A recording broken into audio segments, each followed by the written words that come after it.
The christening was held on the first morning of October, when the ash trees along the Dunmore Drive had gone to copper and the sky above the church sat pale as bone china.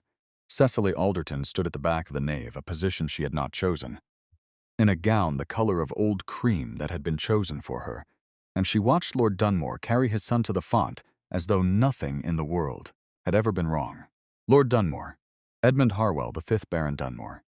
Cecily's employer for 11 months, her mistress's husband for 7 years before that, and the man who had, 4 months ago, installed Cecily's former mistress in the churchyard, and Cecily herself in the great house with a new title she had not asked for, a new gown she had not requested, and a son whose existence was, as the vicar had already whispered to the churchwarden, rather difficult to explain. The infant was named George Edmund Harwell, for the grandfather who had built Dunmore Hall in the year 1791. He was 3 months old. The arithmetic was not complicated, though the neighborhood had been performing it quietly ever since Lady Dunmore had taken to her bed in the spring and failed to rise from it. Cecily had sat with her mistress those final weeks. She had held the cup to her lips.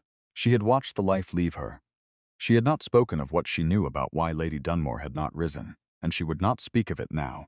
Here, in this church with its copper trees and its pale sky, not while Edmund stood at the font with his jaw set and his eyes forward and his son held against his coat. She was 32 years old. She had been a maid. She was now technically a baroness. None of those facts had yet arranged themselves into anything she recognized as her life.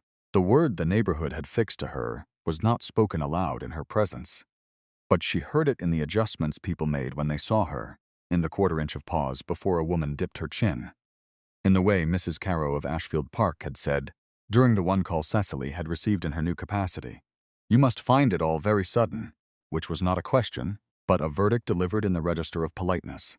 Mrs. Carow had looked at the infant in Cecily's arms, and then at Cecily with the particular expression of a woman who had decided what she thought before she sat down. She was the first to say it, though not by name, the woman who had been the maid. The phrase had spread before Cecily's elevation was 3 weeks old, and it had not dissipated. It sat on her, wherever she went in this neighborhood, like a garment she had not removed. Edmund had not warned her that it would be like this. He had not warned her of much. She had come to Dunmore Hall in the autumn of 1813, as lady's maid to the first Lady Dunmore, Charlotte Harwell, who had been 35, childless after 6 years of marriage, and suffering from a melancholy so pervasive it had become the house's weather. Cecily had been engaged through an agency in London, on the strength of her letters, which were, as the agency's man had noted, somewhat better composed than one expected.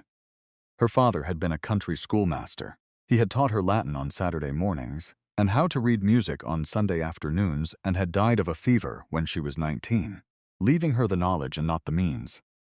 She had entered service at 20. She had been good at it. Charlotte Harwell had liked her within the first week, which was unusual. Most women of Charlotte's station liked their maids the way they liked a particular chair, with a proprietary warmth that had nothing to do with the chair's experience of being sat in. Charlotte had actually looked at her. She had asked her questions about the schoolmaster father, the Latin, the music. She had shown her the miniature she kept in the drawer of her dressing table, a small ivory oval, painted with the face of a young woman who might have been Charlotte herself, 20 years younger and 20 pounds lighter, with a brightness in the expression that the present Charlotte had lost. "My sister," Charlotte had said, holding it briefly toward the window. "She died the winter before I was married. I keep her here so she does not have to watch." She had not explained what her sister would not have to watch, and Cecily had not asked. Edmund, in those early months, had seemed to her a man organized entirely around absence. He was present at dinner and absent everywhere else, present in the house and absent from his wife's company, present in Dunmore's ledgers and absent from its drawing-room. He rode out early and returned late. He issued instructions through his steward, a compact and careful man named Mr. Biggs, and he received the household accounts each Monday without expression. He had spoken directly to Cecily perhaps a dozen times in the first 6 months of her tenure, and each time briefly and in the register of a man who had learned to limit what he said to exactly what was necessary.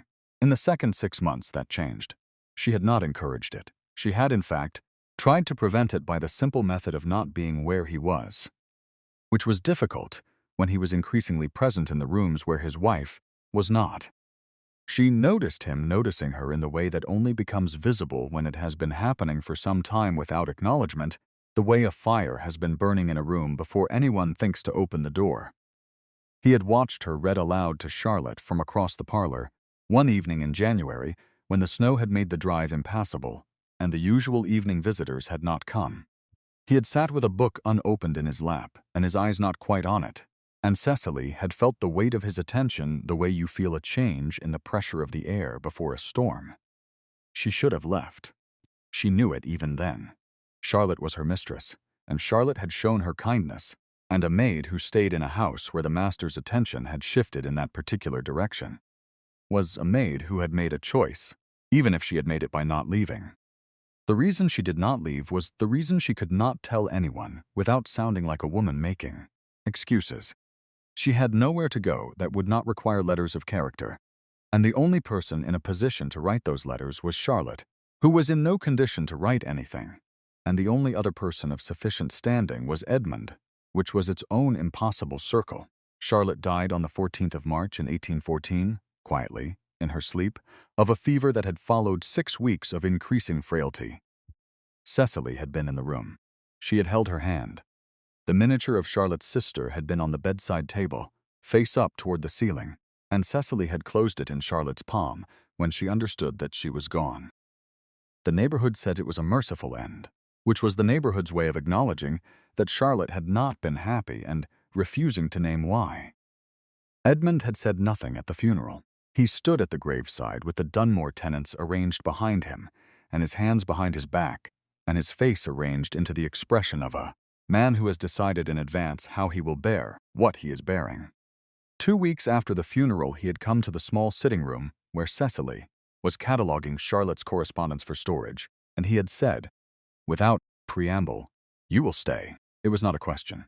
She had understood that.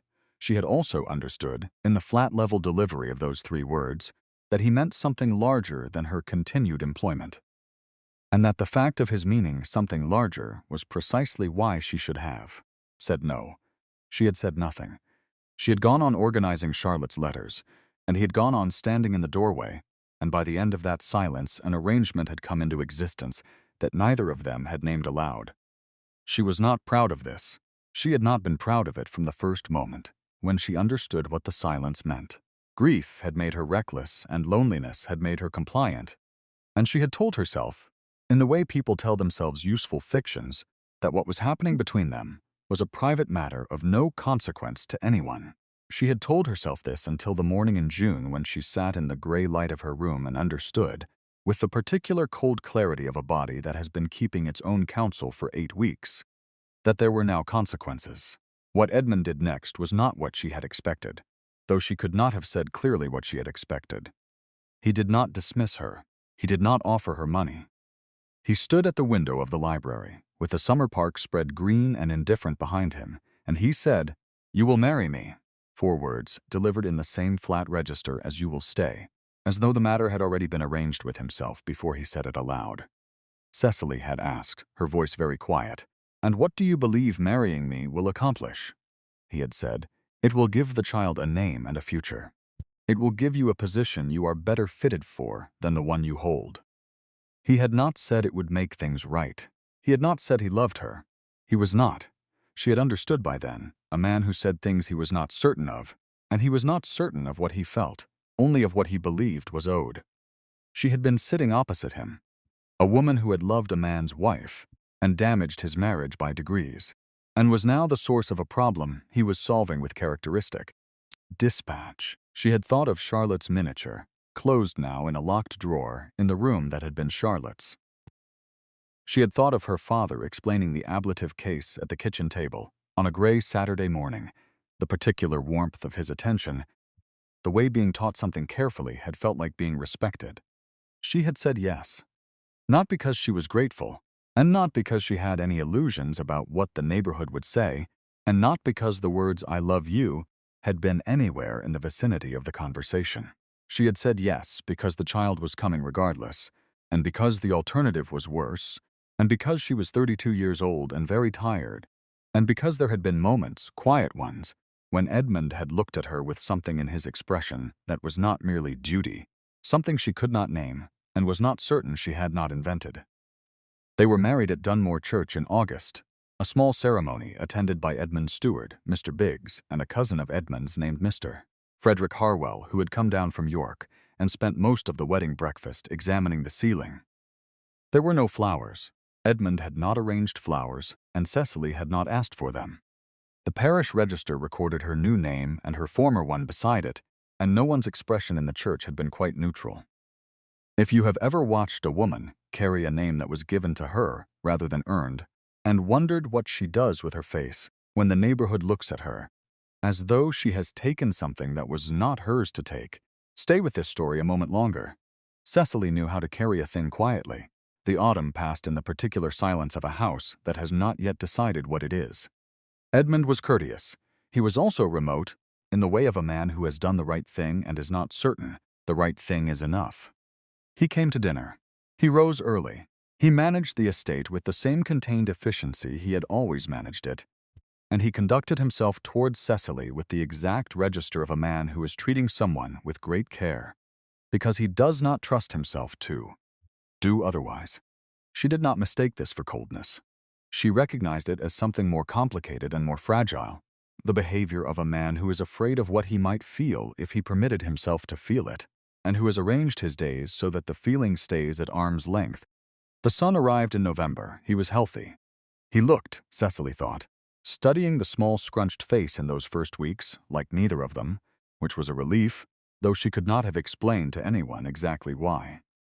Edmund stood at the edge of the room when the doctor had gone and looked at his son with an expression she had not seen on him before, not grief and not joy, but something that lay underneath both of them, the face of a man who has been presented with a consequence he had not fully believed in until it was in front of him. She watched him cross the floor and lay a hand very briefly on the infant's head, the gesture imprecise and tentative in a way that nothing else about Edmund was ever tentative, and she understood that this was the first honest thing she had seen him do in months. Mrs. Caro's verdict had hardened by the new year. The neighborhood had watched the wedding with the patient attention of people who have already decided how to arrange the facts, and what they had arranged was this. The young Lord Dunmore had replaced his first wife with her servant. The servant had been with child before the ring was on her finger, and the child born of that arrangement was the heir to a barony that had stood since the year 1791. The woman who had been the maid, they said to one another in every drawing-room within 12 miles of Dunmore Hall, had shown a great deal of calculation for a woman of her original station. It was not exactly an accusation, which was precisely what made it so difficult to answer. Mrs. Caro said it plainly, at last. At a dinner Edmund had been persuaded to attend at Ashfield Park in January, when the table was set for 14 and Cecily was seated, as a courtesy, near the end it.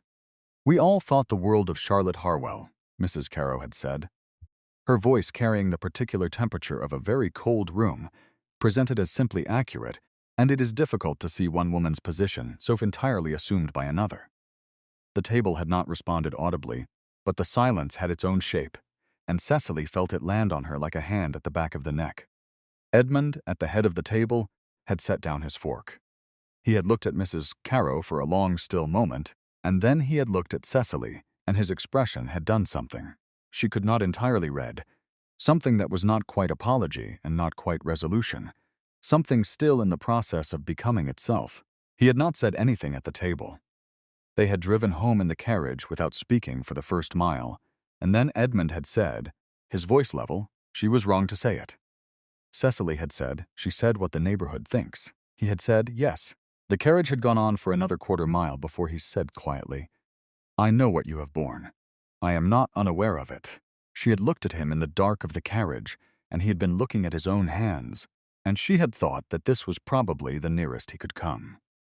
And she was not certain it was near enough, and she was not certain either that she was entitled to more than this from a man she had not chosen to love so much as fallen into the proximity of. Mrs. Caro repeated the observation in March. Not to Cecily directly, but to Mrs. Farrow Lynn and Mrs. Farrow Lynn's daughter, Miss Prudence Farrow Lynn, at the spring assembly in Whitbourne, loud enough to be carried by the room's particular acoustics, to the point where Cecily was standing with a glass she had not drunk from.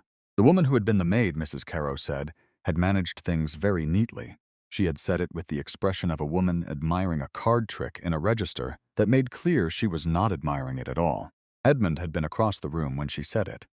He had been speaking with Mr. Biggs about something to do with the East Field drains. He had not heard it. No one had told him afterward because no one quite had the courage to, and Cecily herself had not told him because she was not in the habit of bringing her own humiliations to the attention of the man who was, in some architectural sense, responsible for them.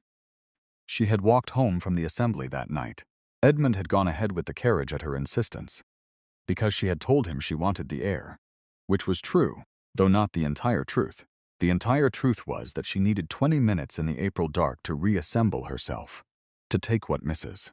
Caro had said and press it down into the place where she kept things she was not permitted to feel, beside the knowledge of what she had done and what she had lost and what she had become, and what she would never quite be able to name herself, cleanly. By the time she reached Dunmore Hall, she had her face in order. She went upstairs to the nursery first, as she always did, and she stood over the cradle where George slept, his small chest rising and falling with the absolute authority of the very young, and she allowed herself the one feeling she did not have to press down, which was that the child was hers, and she loved him without complication, which was the only love in her life that did not require qualification. She had not heard Edmund on the landing. She did not know he had followed her up from the entrance hall until she turned and found him in the nursery doorway, his coat still on, his hat in his hand, watching her with the expression she had come to recognize from the long middle distances of their marriage, the expression of a man who observing something he cannot quite allow himself to speak. "He has your father's forehead," Edmund said, after a moment. It was not what she expected.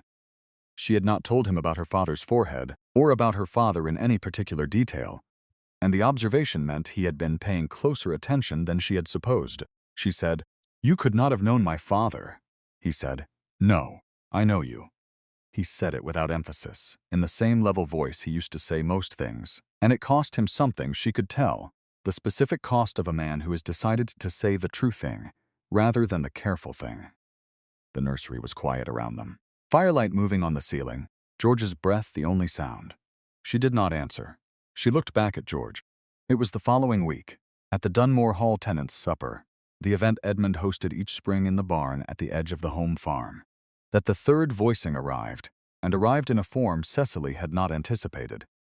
She had heard it from one of the Ashfield footmen, a young man named Peters, who had been positioned near enough to Mrs. Caro's party to overhear her speaking to Sir Giles Ashfield himself, the old baronet who represented, in this neighborhood, the final authority in social matters. Mrs. Caro had said, and Peters had told Mrs. Biggs, who had told her own husband, who had told Cecily without quite meaning to, "The difficulty with Dunmore is that the heir may not be an heir at all in the respectable sense, because she was the maid, and one cannot forget that the maid had a prior situation, and who is to say the child is Harwell blood. It was not merely the woman who had been the maid now. It was a question about George, about his right to the name she had given him, about whether his existence was legitimate or merely convenient. Cecily sat with this knowledge for 3 days. She sat with it the way you sit with something that has weight and temperature, that you cannot put down and are not certain how to carry. She did not tell Edmund. She was considering how to tell Edmund, or whether to tell Edmund, or whether there was anything to be done that would not simply amplify what Mrs. Caro intended, which was damage, slow and carefully distributed. On the 4th day, she found Charlotte's miniature. She had not gone looking for it. She had been reorganizing the locked drawer in the room that had been Charlotte's dressing room, now converted to a small study for Edmund's correspondence, and the drawer had been stiff, and she had pulled it harder than she meant to, and the miniature had slid forward and struck the front edge and lain there, face up. The small painted face of Charlotte's sister looking up at her with an expression that was not quite an expression, only pigment and ivory and the intention of a long-dead artist, and yet she had felt looked at. She had taken it downstairs and placed it on the parlor mantelpiece, above the fire, where Charlotte had always said it belonged, and where it had never been in Charlotte's lifetime, because Charlotte had kept it in the drawer of her dressing table so it did not have to watch. Cecily did not know why she moved it. She only knew that it felt like something that needed to be done, a small act of restoration that cost nothing and could not be undone. Edmund saw it that evening. He stood in the parlor doorway, his hand on the frame, and looked at the miniature for a long time without speaking. Cecily was at the far end of the room, standing with George, who was awake and pulling at her hair with the purposefulness of a small person who has discovered an excellent new tool. Edmund then said, after a moment, "Where did you find it?" She told him. He said, "Charlotte would have put it there herself if she had managed things differently." It was the first time he had spoken Charlotte's name in her presence since the funeral, and the first time he had said anything that acknowledged, without evasion, what had happened between them all. Cecily said very quietly, "She would have managed things differently if you had helped her." It was the most honest thing she had said to him since their marriage. It hung in the parlor air for a moment, above the fire and below the miniature. He did not answer immediately. He came fully into the room and stood at a distance from her that was close, but not quite close, and he said, "Yes." One word, delivered without defense, and she understood that he had been waiting for someone to say it. She had not thought past this admission when the letter arrived from Mr. Frederick Harwell in York. The letter was addressed to Edmund and arrived on a Tuesday morning, and Edmund read it at the breakfast table with the particular stillness of a man receiving information he has been expecting. Cecily watched him fold it. She watched him set it beside his cup. She waited. He looked at her and said, "My cousin Frederick has decided to petition the College of Arms on the grounds that George's legitimacy is questionable." A petition of that kind, in that year in the neighborhood where they lived, was not an obscure legal technicality. Frederick Harwell had apparently spoken with Mrs. Carow, or with someone who had spoken with Mrs. Carow, and he had found in her opinion a foundation for what he believed was a legitimate claim. He was the second male Harwell of the line. If George's legitimacy were successfully challenged, he was the heir. Cecily set down her own cup. Her hands were entirely steady. She said, "On what grounds does he assert the question?" Edmund said, "On the grounds that there is insufficient documented evidence of the child's date of conception relative to our marriage." She said, "Our marriage was in August. George was born in November. The arithmetic is not complicated." He said, "No, it is not." He looked at her across the breakfast table, with an expression that had arrived at something, some decision or resolution she had not yet understood. The physician's record was kept by Dr. Hadley, who attended the birth. "I will speak with Dr. Hadley today." She watched him ride out an hour later, and she thought of Mrs. Carow's face at the dinner table at Ashfield Park, and at the spring assembly in Whitbourne, and the whisper that had arrived through Peters and Mrs. Biggs and the chain of careful transmissions that had eventually reached her. The neighborhood had been building this for months. Frederick Harwell had simply given it a legal form. She went to the desk and wrote 3 letters. The first was to her own solicitor in London, a man named Mr. Graves who had handled the small estate her father had left, and who was meticulous and unflappable. The second was to Dr. Hadley's wife, whom she had met twice and who had always treated her with unguarded warmth, asking whether the doctor might be available to speak with her, directly in addition to his conversation with Edmund. The third letter she sat with for 20 minutes before she wrote it, and when she wrote it to Mrs. Biggs, asking whether Peters, the Ashfield footman, might be willing to set down in writing exactly what he had heard Mrs. Carow say to Sir Giles Ashfield, and when, and who else had been present. She sealed all 3 and sent them with the afternoon post. Edmund came back from Dr. Hadley's with the physician's signed statement, confirming George's birth date and the date of his own first examination of Cecily, which predated the wedding and was consistent with her carrying a child conceived within the marriage, given the recognized variance in such calculations. Hadley's records were meticulous. Frederick Harwell's petition would find them intact. Edmund set the statement on the parlor desk and stood looking at it, and then he said, without preamble, "Frederick is coming here." Cecily said, "Here," he said. "He has written to request a meeting. He will arrive Thursday." She said, "Then we will receive him on Thursday." There was in this, she thought, something close to steadiness between them. Not yet warmth, not yet the thing she could not name from the carriage in the dark after the Ashfield dinner, but a shared facing of a particular direction that was not nothing. Frederick Harwell arrived on Thursday in a hired chaise, which told Cecily several things about his situation in York. and he came into the Dunmore Hall drawing room with the expression of a man who has prepared himself for negotiations and found the room arranged differently than he expected. He was 38 and fair, and had the look of someone who has been confident of his own position for so long that its removal would be genuinely incomprehensible to him. He looked at Cecily with a brief, assessing pause, and then he looked at Edmund and he said, "Dunmore," in the way of men who use a title to avoid having to decide on a tone. Edmund said, "Sit down, Frederick." It was the command register voice, the one that had nothing aggressive in it and nothing yielding either, and Frederick sat. What followed was not a confrontation in the dramatic sense. It was the quieter, more terrible thing, the presentation of evidence by two people who had done their preparation, to a third who had not done his, and the gradual recognition in Frederick's face that the ground he had supposed was open was in fact occupied. Dr. Hadley's statement. Mr. Graves's letter, which had arrived that morning, and which confirmed the legal framework around the legitimacy question, in terms that left very little room for Frederick's petition to stand. And the statement from Peters, which Mrs. Biggs had enclosed in a brief note of her own, written in the sturdy hand of a woman who had worked for the Harwell family for 19 years, and was not disposed to watch it dismantled by a cousin from York. Peters had written down what he had heard Mrs. Carow say to Sir Giles Ashfield. He had written it clearly and signed it with his name and the date and the location. Mrs. Carow had said that the child might not be Harwell blood, and she had said it to the senior baronet of the district. Frederick's petition, Edmund said, rested on the same assertion. Was Frederick prepared to stand in a court of law beside Mrs. Carow and make that assertion, with Dr. Hadley's records and Mr. Graves's interpretation of the relevant precedents in evidence against him? Frederick was quiet for some time. He looked at Cecily. She looked back without expression. She had, she reflected, a great deal of practice at looking at people without expression.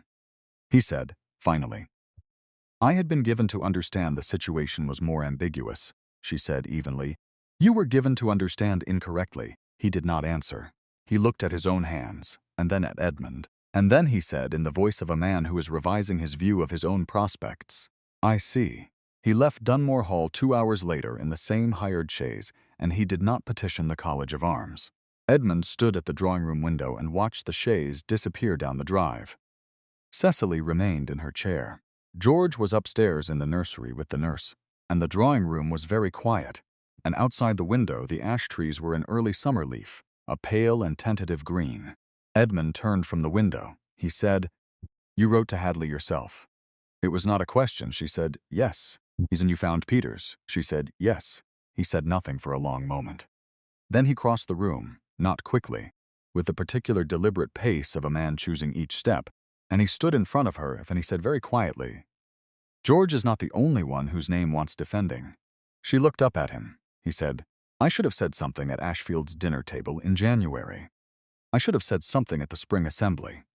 I did not, and you have borne it without complaint, and I would have you know that I am aware of what that cost you." She said, "It is done now," he said. "It is not entirely done." He looked at her with the expression she had been reading in pieces for months, and this time it was assembled fully and she could read it. He said, "There is an occasion that will serve." She waited. He said, "Mrs. Carow's summer ball. She holds it at the end of June. We will attend." Cecily said slowly, "I do not think Mrs. Carow will welcome us," he said. "She will find that she does." They attended on the 28th of June, on an evening when the Ashfield Park gardens were in full flower, and the ballroom was laid with 60 candles, and the county had assembled in its summer finery. Cecily wore the ivory silk, not the old cream of the christening, but a new ivory, properly cut, with the Harwell sapphire at her throat, that Edmund had placed there an hour before they left, without ceremony, as though it were the obvious thing. She was not unaware of what she was walking into. She had grown up in a schoolmaster's cottage. She knew how rooms read intention. The room read her entry. She felt it as a shift in attention, the particular pressure of 40 pairs of eyes adjusting Mrs. Carow was at the far end of the room, near the long windows, speaking with Miss Prudence Farrow Lynn, and she saw them come in, and her expression moved through 3 changes in the space of 2 seconds, before it settled into the composed surprise of a woman who had not expected this and was not yet certain what it meant. Frederick Harwell was not present. He had sent his regrets from York. Edmund did not go immediately to Mrs. Carow. He walked with Cecily across the room at a pace that permitted the room to watch, and he stopped to speak with Mr. Biggs, who was there with his wife, and Mrs. Biggs looked at Cecily with a warm and uncomplicated directness and said, "You are looking very well, my lady," in the voice of a woman who means it as testimony. Then he guided Cecily toward the windows, toward Mrs. Carrow, and Mrs. Carrow turned to receive them with the expression of a woman who has decided she will manage this, as she said, her voice carrying its usual calibrated warmth. "Lord Dunmore, how pleasant," she said. "Lady Dunmore." The pause before Lady Dunmore was very slight, but it existed. Edmund heard it. Cecily saw in his face that he had heard it. He said, "Mrs. Carrow, I understand you have had occasion to speak recently about my wife and my son." His voice was entirely level. The ballroom's ambient conversation had not stopped, but in their immediate vicinity, it had adjusted downward in that instinctive way that rooms accommodate the approach of weather. Mrs. Carrow said with controlled composure, "I am sure I have spoken of them only with the warmest regard." Edmund said, "I think you have spoken of them in terms that question my son's legitimacy and my wife's character. I would ask that you correct that impression wherever you have spread it." Mrs. Carrow's composure shifted fractionally. Sir Giles Ashfield was 3 yards to the left. He had turned to listen. The baronet's expression was attentive and without warmth for the first time in Mrs. Carrow's direction. Mrs. Carrow said carefully, "I have only spoken what the neighborhood has naturally wondered." Edmund said, "The neighborhood has been given to wonder incorrectly. My wife is Cecily Harwell, Baroness Dunmore." He said it in the plain declarative register of a man stating a documented fact. "My son is the Harwell heir. These are not matters the neighborhood is at liberty to wonder about, and I will not have them treated as such." He looked at Mrs. Carrow for a moment, the look of a man who has said the minimum sufficient, and will not be adding to it, and then he turned to Cecily and offered his arm, and they walked away from Mrs. Carrow toward the open floor. Sir Giles Ashfield said something quietly to the woman beside him.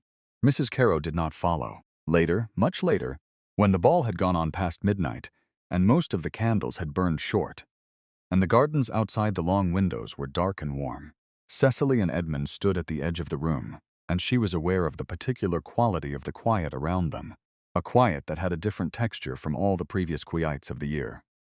Miss Prudence Farrowlyn had come to speak with her, shy and genuine, admiring the sapphire. Mrs. Biggs had pressed her hand before leaving. Sir Giles had bowed, a small bow, precise and deliberate, on his way out. The drive home was not silent. Edmund said, after a mile, "You were steady." She said, "I have practice." He said, "I know." Then he said, "I am sorry it took me so long." She looked at the dark road ahead and then at him, and he was looking at her in the way he had looked at her in the nursery over George's cradle. The honest look, the one that cost him something. She said, "It is not entirely done." He said, "No, I know that too." She said, "But it is enough for tonight," he said, with a quietness she had not heard from him before. "Yes." The ash trees were in full leaf when they drove back up the Dunmore Drive. The same trees that had been copper at the christening 8 months before, now dense and generous and dark against the summer sky. The house was lit at the nursery window. The nurse awake for a late feed, and through the glass Cecily could see the warm glow of the fireplace moving. She went upstairs without waiting for Edmund. She went to the nursery and lifted George from the nurse's arms, and he was warm and heavy and smelled of sleep. And she stood at the window with him, looking out at the drive and the trees and the dark garden. And she thought of Charlotte's miniature on the parlor mantelpiece, where it had sat for 2 months now, face out toward the room. She thought of her father and the ablative case and the gray Saturday mornings. She thought of the word the neighborhood had put on her like a garment she had not chosen, and the slow, patient work of wearing it until it lost its power to wound. Edmund came to the nursery doorway. He stood there as he had stood before, coat off now, his expression open in the particular way it was only open in this room, in this light. He looked at her and at George, and he did not say anything, and she did not say anything, and the fire moved on the ceiling above his son's sleeping face. She placed her hand over George's hand, the small curled fingers wrapped around her own, and she felt, in that ordinary gesture, the whole weight and shape of what they had built together, imperfect and unlikely and not yet fully named, the life that had been made out of grief and error and the slow accumulation of true things spoken, one at a time, in the rooms of Dunmore Hall. The miniature of Charlotte's sister stood on the parlor mantelpiece below them, face to the room, finally where it belonged.